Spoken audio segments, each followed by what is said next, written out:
मेरा देवर आधी रात को मेरे कमरे में आकर शोर मचा देता कि भाभी आपके कमरे में चूहा है। मुझे चूहे से बहुत डर लगता था। देवर मुझे अपने कमरे में ले जाकर पहले जूस का गिलास पिलाता और मेरे पास बैठकर मुझे सुला देता। सुबह जब मैं जागती तो मेरे कपड़ों पर अजीब से निशान लगे होते। मुझे देवर पर शक होने लगा। अगली रात भी देवर ने वही किया तो मैंने जूस ना पिया। अभी कुछ ही देर गुजरी थी कि देवर ने मेरे साथ मेरी शादी गांव में हुई थी। मेरे ससुराल वालों की गांव में बहुत बड़ी हवेली थी। इस हवेली में ज़्यादा लोग नहीं रहते थे क्योंकि मेरे पति बाहर मुल्क में काम करते थे। एक देवर था जो कि एक ज़मीन पर काम करता था। इस हवेली में मैं अपने देवर के साथ अकेली रहती थी। उसके अलावा कई नौकर भी मौजूद थे। मेरी दो नंद थीं जिनकी शादी बहुत पहले ही हो गई थी। मेरे सास ससुर बहुत पहले मर चुके थे, इसीलिए मैं सारा दिन नौकरों के साथ ही रहती थी और शाम होते ही मेरा देवर भी घर आ जाता। मेरे पति की खानदानी ज़मीन थी जिसकी देखभाल मेरा छोटा देवर करता था। वजह यही थी कि वे ज़्यादा पढ़ा लिखा ना था, जबकि मेरे पति पढ़े लिखे थे। इसीलिए वे बाहर जाकर पढ़ाई करने के बाद बाहर काम करना चाहते थे, ज़मीनों पर काम नहीं करना चाहते थे। मेरा देवर था तो बहुत अच्छा, मगर उसमें एक बुराई थी। जब वे खेतों पर काम करता तो बुलाने पर भी ना आता। उसका कहना था अगर मैं छोटी छोटी बातों के लिए घर आऊँगा तो लोग कामचोर समझेंगे। मुझे अक्सर इस बात को लेकर चिढ़ सी होती थी। इसके अलावा वे बहुत अच्छा था, मेरा बहुत ख्याल रखता था। मुझे उससे कोई और मसला नहीं था। मेरी नंद भी कभी कभार मिलने आती और एक दिन दो दिन रुककर चली जाती। मैं अपनी नंदों की वजह से बड़ी सुकून में थी क्योंकि वे लड़ाई झगड़ा करने वाली नहीं थीं। जब कभी मेरा पति छुट्टी पर आता तो वे भी भाई से मिलने के बहाने आ जाती थीं। वैसे घर में बस मैं और मेरा देवर ही होते थे। मेरी शादी को कुछ महीने ही गुजरा था। पति के जाने के बाद मेरे साथ अजीब अजीब वाक़यात होने लगे।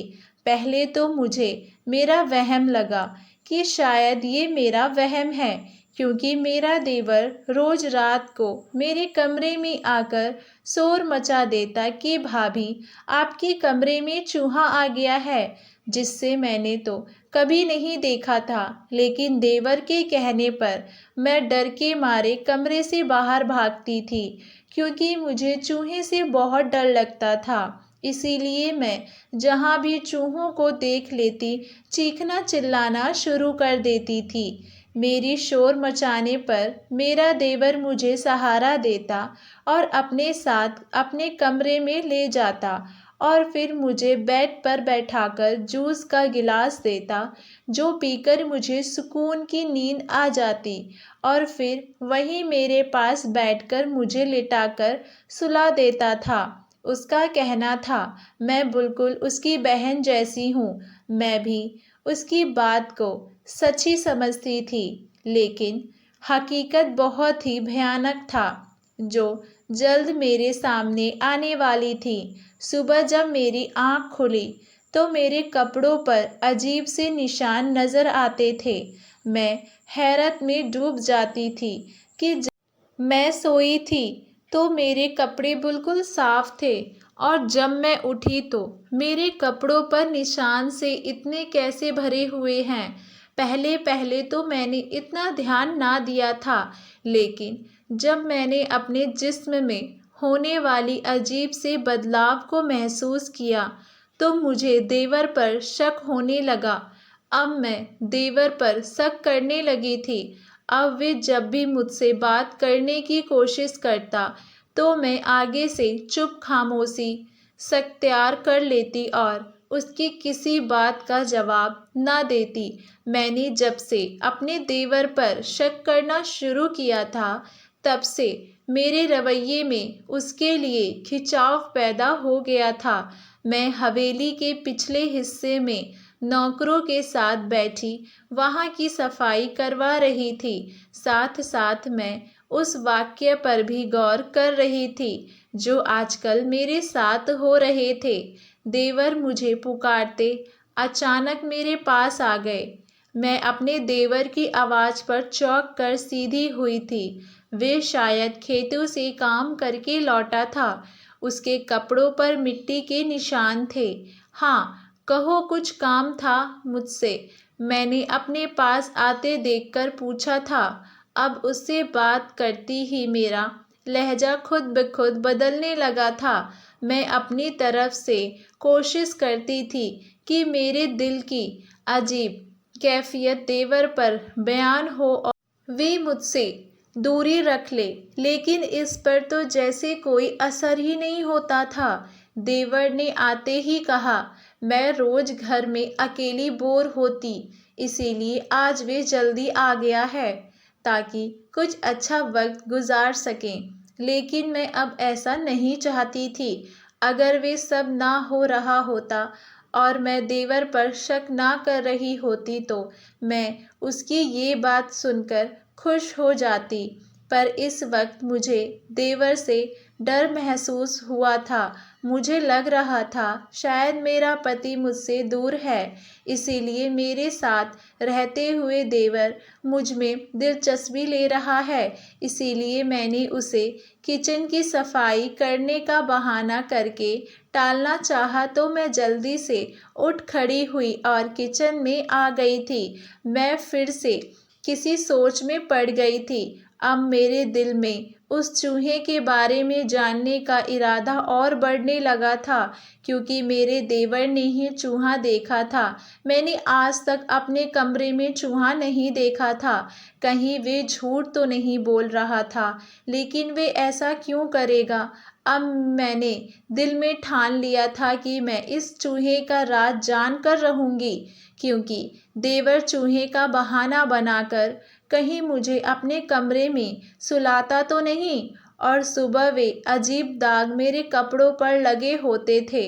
अब मैं सोच रही थी कि अपना डर खत्म करके उस चूहे को एक बार में ही मार डालूं, ताकि किस्सा ही खत्म हो जाए और मेरा डर भी खत्म हो जाएगा और मुझे रोज रोज देवर के कमरे में जाकर भी सोना नहीं पड़ेगा। लेकिन ये सब सोचना जितना आसान था, करना उतना ही मुश्किल था। मैं डरती हुई हाथ में डंडा लेकर अपने कमरे की तरफ बढ़ गई। अभी अपने कमरे के दरवाजे के पास भी नहीं पहुंची थी कि पीछे जाते ही मेरे देवर की आवाज़ पर मुझे रुकना पड़ा था। भाभी, ये क्या कर रही हैं आप? मेरे हाथ में डंडा देखकर मेरा देवर भागता हुआ मेरे पास आया था। मैंने उससे कहा कि देवर जी, असल में आज मैं हिम्मत करके चूहे को मारने जा रही हूँ। उससे मेरा भी डर खत्म हो जाएगा और आपको भी मेरी वजह से रोज परेशानी होती है, वे भी नहीं हुआ करेगी। मेरी बात सुनकर देवर का रंग उड़ गया था। मैंने उसकी आंखों में अजीब सा अंदाज महसूस किया था। नहीं भाभी, ये क्या कह रही हैं आप? शायद जानती नहीं यहाँ के चूहे किस कदर खतरनाक होते हैं। आप रहने दो, मैं देख लेता हूँ उसको। मेरे देवर ने जल्दी जल्दी मुझे देखकर मेरे हाथ से डंडा लेना चाहा कि मैं उस देवर की चाल समझकर फौरन अपना हाथ पीछे कर गई थी। देवर जी, आप परेशान ना हो, मैं उसे मार दूंगी। कभी ना कभी तो मुझे हिम्मत करनी ही होगी, तो आज क्यों नहीं? इसीलिए उसे मैं खुद मार दूंगी। देवर के मना करने के बावजूद मैं उसकी एक ना सुनी और डंडा लेकर अंदर बढ़ गई और देवर वहीं से पलट गया। मैंने आगे बढ़कर नीचे जाकर देखा तो सामने ही एक मोटा सा चूहा बैठा हुआ था। उसे देखकर मेरी सारी बहादुरी भाग गई थी। डर की वजह से मेरे मुंह से चीख निकल गई थी। मेरा देवर भागता हुआ कमरे में आया और मुझे अपने साथ ले गया। मैं चूहे को देखकर इस कदर डर गई थी कि अपने देवर को मना भी नहीं कर पाई थी। देवर मुझे अपने कमरे में ले गया और एक जूस का गिलास मेरी तरफ बढ़ा दिया, जिससे मैं खामोशी से अपने हाथ में लेकर पी लिया और फिर रोज की तरह मेरी आंख फौरन बंद हो गई। कुछ खबर ना हुई कि मेरे साथ क्या हो रहा है। सुबह जब मेरी आंख खुली तो फिर से मेरे कपड़ों पर वही अजीब से निशान थे। मैं फिर से सोच में पड़ गई थी कि चलो नींद तो डर की वजह से आ जाती है, तो फिर ये निशान कैसे हैं? आखिर क्या राज है? उन सब के पीछे मैंने सोच लिया था। अब कोई ना कोई तकरीब करके मैं उन निशानों का सच जान कर रहूंगी, क्योंकि जो वाक्य मेरे कमरे में होता था ये रात को मुझे पता चल चुका था, क्योंकि मैंने उसे अपनी आंखों से जो देखा था। दिन वैसे ही गुजर रहे थे जब शाम में देवर मुस्कुराता हुआ आया और बोला, देखो भाभी, मैं आपके लिए ताज़ा फल और सब्जियां लाया हूँ, उनको खाकर सेहत बनाओ। ये ना हो कल को जब मेरा भाई आए तो आपको देखकर कहे कि मैं आपका ख्याल नहीं रखता, इसीलिए आप कमज़ोर होती जा रही हैं। उनसे मेरे पास आते हुए कहा था और साथ ही मेरी फ़िक्र भी ज़ाहिर की, तो मैं उसके इस कदर प्यार और मोहब्बत पर शर्मिंदगी से हुई और सोचने लगी कि मैं यूं ही इस पर शक कर रही हूँ। शायद देवर मेरे साथ कुछ गलत करता ही ना हो, ये सब मेरा वहम ही हो। मैं उसे देखकर सोच रही थी। मेरी सोच का रुख अब बदल चुका था। अब मैं उसे अपना देवर सही लगने लगा था। अगर वे गलत होता या उसके दिल में मेरे लिए कोई मलाल होता तो वे मेरी इतनी फिक्र ना करता, बल्कि मुझसे और चिड़चिड़ा रहता, और रात में वे अजीब हरकतें सब मेरे दिमाग का फितूर था। शायद वे सच में मेरा ख्याल अपनी बहन की तरह रख रहा था, लेकिन मैं अनजान थी कि जल्द देवर का ऐसा भयानक रूप सामने आने वाला है जिसे देखकर रूह कांप उठेगी। मैं उसको देखकर लगातार सोचती जा रही थी। आने वाले वक्त से अनजान मुझे अपनी गलत सोच पर ही शर्मिंदगी हो रही थी, क्योंकि मेरा पति तो साल में एक बार चक्कर लगा जाता था और उसके जाने के बाद देवर ही तो मेरे दुख सुख में मेरे साथ होता था। मैं अपनी सोच में ही कहीं दूर निकल चुकी थी। भाभी, क्या बात है? आप इतनी खामोश क्यों हो? कोई बात तो मुझे बताओ, क्या पता मैं उसका मसला हल कर सकूं। मुझे गहरी सोच में डूबा देखकर मेरे देवर ने मुझे पुकारा था। नहीं नहीं, ऐसी कोई बात नहीं है, तुम परेशान ना हो, बस ऐसे ही मुझे आदत है बैठे बैठे सोचते रहने की। तुम्हें फल वाकई बहुत अच्छे लिए थे, शुक्रिया उनके लिए, मैंने देवर की तरफ देखकर कहा था, जिस पर वे खुश होता उठकर बाहर निकल गया। मैं अपने कमरे में आकर लेट गई। मेरा इरादा आराम करने का था। कल मेरे पति ने आना था, इसीलिए मैं अपनी नींद पूरी करना चाहती थी, क्योंकि वे जब भी आते थे मुझे गांव में घुमाने ले जाते और ढेर सारी शॉपिंग करवाते, जिसकी वजह से मैं बहुत थक जाती थी। अगले दिन पति 1 महीने छुट्टी पर रहने आ गए थे। मैं उनके आने के बाद चूहे वाली परेशानी से आज़ाद हो गई थी।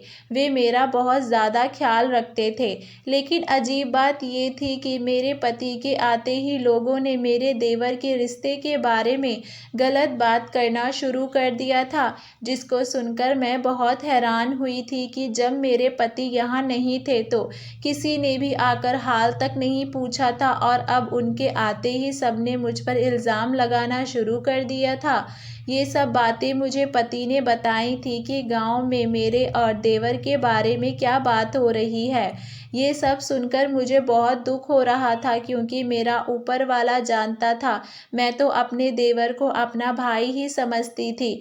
पति ने मुझे समझाया भी था कि तुम क्यों परेशान होती हो, मैं जानता हूँ तुम ऐसी नहीं हो। ये गांव के लोग जो जलते हैं, असल में उन्होंने पढ़ाई हासिल नहीं की है, और एक लड़के और एक लड़की को अकेले साथ रहते हुए ये लोग आज भी अपनी सोच के मुताबिक वही सब सोचते हैं जो पहले के लोग लोग सोचते आए थे। मेरा भाई तुम्हें बहन मानता है जबकि तुम उसे भाई मानती हो, तो हम लोगों की बातों से क्या लेना देना। तुम उनकी बातों को दिल पर मत लो, दिल पर बात लेने से तुम्हारी तबीयत खराब हो जाएगी, जो कि मैं नहीं चाहता। असल में मेरा पति चाहता था कि हमारे बीच औलाद आ जाए, उससे मेरा दिल भी बहल जाएगा और फिर शायद वे मुझे फिर अपने साथ ले जाएंगे, ये खुद वापस आ जाएंगे और उसके लिए मेरा सेहतमंद रहना ज़रूरी था। लेकिन वे नहीं जानते थे कि उसके पीछे क्या क्या होता रहा है, जिससे मैं चाहकर भी ना सोचना चाहूँ तो भी मेरे सोचों का रुख देवर की अजीब हरकतों पर चला जाता है। आज उनको घर आए काफ़ी दिन हो गए थे, या फिर किसी औरत ने उससे मेरे बारे में गलत बात कर दी तो जिसकी वजह से उनका रवैया कुछ उखड़ा सा था। मैंने उनको प्यार से बैठाकर समझाया कि वे परेशान ना हो, लोग ऐसे ही कह रहे हैं। अभी कुछ दिन पहले आप मुझे समझा रहे थे और अब आप खुद परेशान हैं। आपके जाने के बाद घर का समझदार मर्द आपका छोटा भाई ही तो है और वे मेरा ख्याल बिल्कुल अपनी बहनों की तरह रखता है।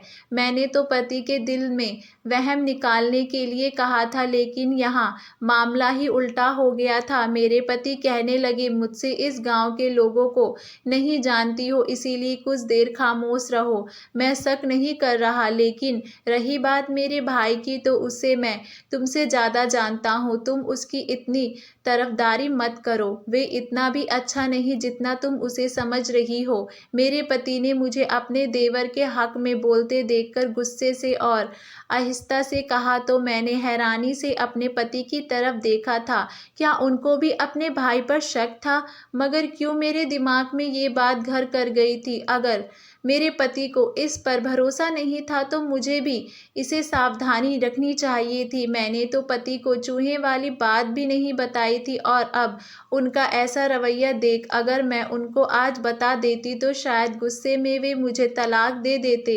मैंने अपनी सोच को झटका था और उस वक्त खामोश रही। बहुत सोचने के बाद मैंने फैसला किया कि मैं अपने पति को चूहे के राज के बारे में बता दूंगी, ताकि अगर कभी किसी के मुंह से ये बात निकली भी तो पति मुझे झूठा ना समझे। मैंने रात को ही उनको सब कुछ बता दिया था। उस वक्त वे खामोश रहे, लेकिन अगले दिन उनको इसी बात पर गुस्सा आ गया था।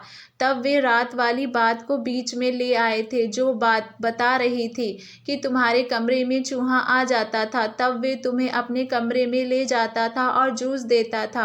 क्या तुमने कभी चूहा अपनी आंखों से देखा था? मेरा पति गहरी सोच में डूबा मुझसे सवाल करता हुआ खिड़की के पास जाकर खड़ा हो गया था।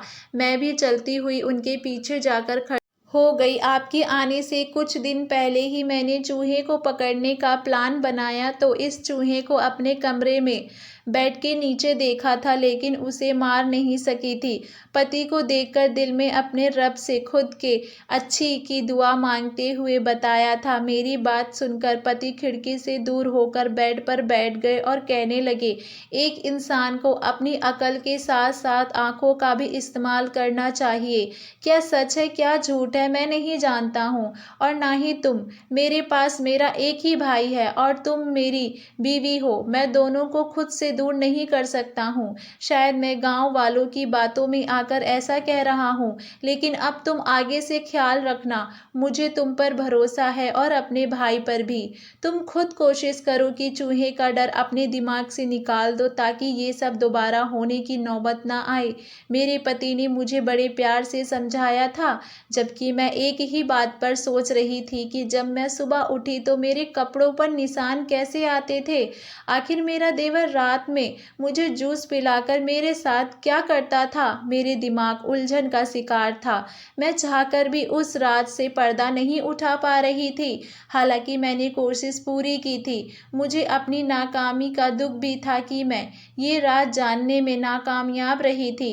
अगले कुछ दिन बाद मेरे पति वापस चले गए थे। अगर जाने से पहले मुझे होशियार कर गए होते तो मुझे एक तरफ से खुशी भी होती। मेरे पति मेरे साथ थे। लोगों ने जैसे मर्जी बातें की, मगर उन्होंने मुझ पर पूरा भरोसा किया था। उनके जाने के बाद मेरे पास ढेर सारा था ये सोचने के लिए कि आगे मुझे क्या करना है। दिल करता कि ना सोचूं इतना, ये सब दिमाग का फितूर है, लेकिन मैं अपनी सोच का क्या करती जो बढ़ती ही जा रही थी। एक दिन मैं सोच रही थी जब मेरा देवर हमेशा की तरह कमरे में आया और चिल्लाकर कहने लगा, भाभी कमरे में चूहा आ गया है।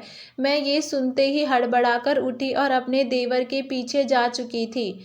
मैंने कल रात ही प्लान बनाया था, कुछ भी हो जाए आज तो मैं अपने देवर की उन हरकतों से पर्दा उठाकर ही रहूंगी। इसीलिए मैं डर कर अपने देवर के कमरे की तरफ बढ़ी थी, लेकिन आज मैंने सब जानने के लिए एक प्लान तैयार कर रखा था, क्योंकि दाल में ज़रूर कुछ काला था। वरना मैं तो सोच रही थी कि अगर कमरे में चूहा था तो मैं बेड पर थी, चूहा क्या कर लेता मुझे तो कुछ पता भी नहीं चलना था। लेकिन देवर ने अचानक कमरे में आकर मुझे जगाकर मेरा शक यकीन में बदल दिया था। इसीलिए मैंने सोच लिया था आज वे कुछ भी खाने पीने के लिए पानी या जूस में नहीं पीऊंगी, ताकि उसके इस राज से पर्दा उठा सकूं। मैं खामोशी से देवर के साथ उसके कमरे में आ गई।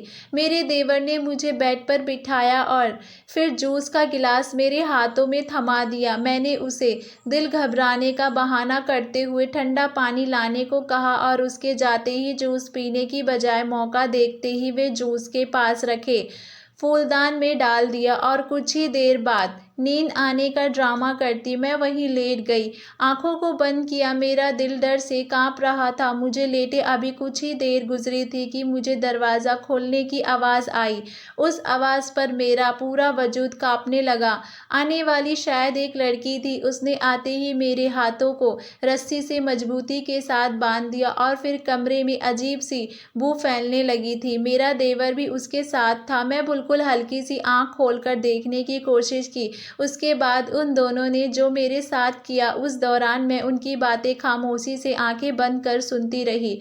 मेरे पैरों तले से ज़मीन निकल चुकी थी, क्योंकि इतना भी कोई कैसे गिर सकता है। दरअसल मेरा देवर मुझ पर काला जादू करवा रहा था कि मैं कभी माँ ना बन सकूं, क्योंकि अगर मेरी औलाद हो जाती तो जायदाद का कम हिस्सा देवर के हिस्से आता। ये सब बातें मैंने अपने कानों से सुनी थी। पति के आने के बाद गांव वाले ने वे बातें फैलाने वाला भी मेरा देवर ही था, ताकि मेरा पति गुस्से में मुझे तलाक देकर हमेशा के लिए बाहर मुल्क चला जाए और वे इस लड़की से शादी कर ले। उसके साथ मिलकर वे रोज़ मुझ पर जादू करता था। उसकी बातों से ही मुझे अंदाज़ा हुआ था कि उसे पता लग गया था मैं इस पर शक कर रही हूँ। इसीलिए उसने मेरे कमरे में सच का चूहा छोड़ दिया था, जिससे मैंने देवर पर शक करना छोड़ दिया और बदनामी के डर से। यकीनन ये बात मैंने अपने पति को भी बताई थी, लेकिन मैं तो अपने पति को सब सच बता चुकी थी। मैंने उनकी बातें सुनते दिल में शुक्रिया किया कि सही वक्त रहते ही पति को सब बता दिया। उनकी बातों में खामोशी से सुनती रही। उस वक्त जल्दबाजी करके मैं सब कुछ खराब नहीं करना चाहती थी, इसीलिए जो करना चाहते थे उनको करने दिया। ये सब काफ़ी मुश्किल था, लेकिन मुझे करना पड़ा था। बहुत मुश्किल से वक्त गुजारा था। वे दोनों जब कमरे से बाहर गए तो मैं आंखें खोली थी। कमरे में हर तरफ अजीब सी बू थी। आंखें खोलने पर आंखों में मिर्ची लग रही थी। मेरे हाथ खोल दिए गए थे। मैंने एक नज़र बाहर जाकर देखा तो कोई भी नहीं था। शायद देवर इस लड़की को घर छोड़ने गया था। मैंने जल्दी से जाकर अपना मुंह धोया और वहीं पर दोबारा लेट गई। सुबह हुई तो जल्दी से कमरे में आ गई, ताकि देवर को ज़रा भी शक ना हो। मैं इस घर में नौकरों के होते हुए भी अकेली थी। वहाँ सब नौकर थे। अगर देवर को भनक भी पड़ जाती कि मैं उनकी सोच में वाकिफ़ हूँ तो न जाने मेरा क्या अंजाम होता। ये सोचती रुखाई थी। मैं डर की वजह से फूट फूट कर रो रही थी। मैंने रोते हुए अपने पति को जल्दी आने को कहा तो वे परेशान हो गया और अगली सुबह ही घर आ गया था। मेरे पति के आने में मुझसे हिम्मत आ गई थी और मुझे सहारा मिला था। मैंने अपने पति के आते ही उनको सब सच बता दिया था कि उनका भाई क्या करता फिर रहा है। सिर्फ ज़मीन और जायदाद पाने के लिए वे किस हद तक गिर चुका था।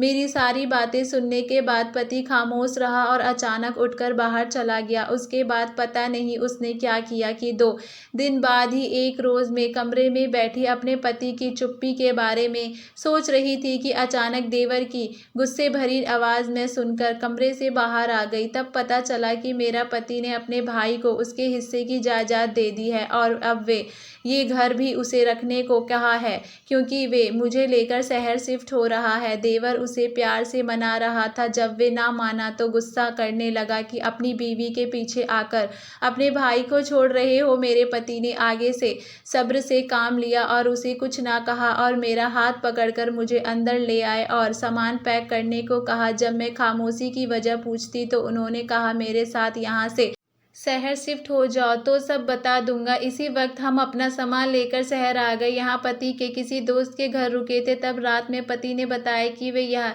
घर खरीदने वाले हैं और इस दोस्त के साथ मिलकर बिजनेस करेंगे। जब मैंने देवर के बारे में पूछा था तो उसने कहा कि उसके सामने अगर मैं तुम्हारा चूहे वाली जिक्र के बाद सारी रात उसके कमरे में गुजारने का जिक्र करता तो वे तुम पर और कीचड़ उछालता। सब लोग उसे सही और तुम्हें गलत समझते। इसीलिए मैं खामोशी से तुम्हें आज वहां से ले आया क्योंकि दौलत की जो पट्टी मेरे भाई की आंखों पर बंधी मुझे नजर आई वे जरूर कुछ गलत कर देता। इसीलिए मैंने उसके सामने कुछ जाहिर ना किया, ना ही उसे अपना सही पता बताकर आया हूँ। पति की बात बिल्कुल सही थी। उसने समझदारी से काम लिया था। काले जादू के उतार के लिए मेरे पति ने एक बाबा को दिखाया था। उन्होंने जो बताया वे बहुत मुश्किल था पर कुछ दिनों के बाद मैं बिल्कुल ठीक हो चुकी थी और हमारे एक बेटा भी हो गया था। और कुछ दिन बाद हमें खबर सुनने को मिली कि देवर ने जिस लड़की से शादी की थी वे देवर की सारी जायदाद अपने नाम करके उसे छोड़कर किसी और के साथ भाग गई है और आज वे अकेला धक्के खाता फिर रहा है।